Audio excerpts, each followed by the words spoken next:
Yes, is a Bobi Wine simwagala. Era Bobi Wine taliba president, that I know. And I've been telling that young man Bobi Wine, stop fooling Ugandans. Museveni tagenda kuvaako kati. That's the bitter fact. Era ne wamwaddo bwa chairman munamu avaako 227. So is that hard to know? That since Museveni is the chairman of NAM up to 2027, how can he hand over power in 2026? Yet his term as the chairman of NAM exceeds the direction. That's general knowledge.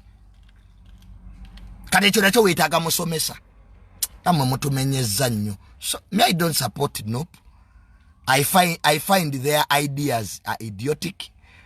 They are non-practical in here. Bobi Wine taina plan, that I know.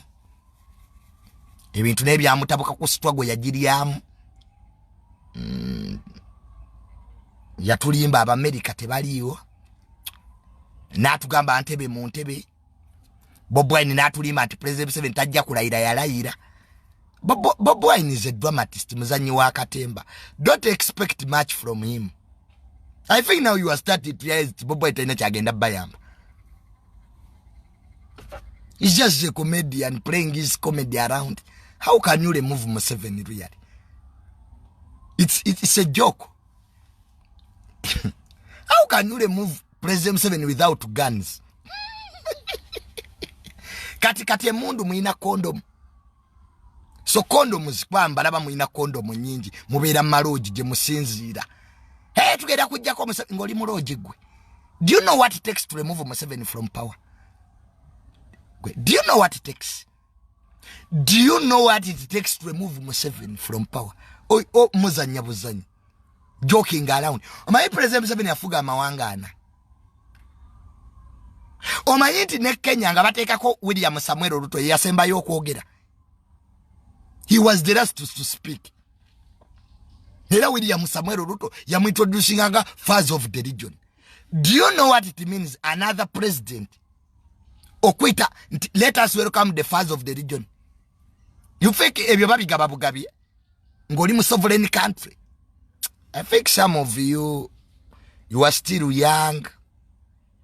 Ino government yekyaliwo. Bana basajja teri kye bakola kiraga ati bagenda. They are still around. Projects ze bunazi balina za maaso. So akati mwababadde yo mufirie dictator. Nze junior naliye wa Bobi Wine nina banga bya kifere. I got a job. Umanyize junior katonda yampanzikiriza mangu. Nagenda okulanga Bobi Wine mufere. Kati jendi nyirira. Kaize junior nzo kunsanga ko straight. Mbundi awondeka nambo Museveni afe. Am I stupid? You be abatasoma. Mugende mufe. Leave idiots to die. Now me man like me to go to the streets. Mbuneka lakasa.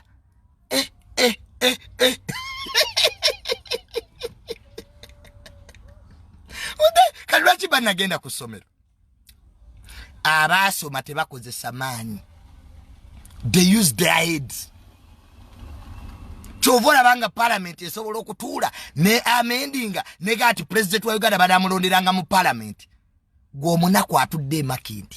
Gwe munaku gwali enasada nebo weyambula. It doesn't change. Paka ngoze mu parliament. Ninga ababiteseza bali masuti. N'okuseka banwa chai. Ejirimiti tebajijjako. Ne mwasama. Ejirimiti tajja kuchuka. Didn't it change? Ensite yatambula. So I think some of you mwinokuva in that idiocy. And you start looking at the world realistically. Esi mujitunulire nga bweri singa bwe mwagala ebiri. Tekibasumbu wabana Uganda. You lose sleep. My friend, according to what I know, President Museveni is still here. The only opposition to Museveni is his life.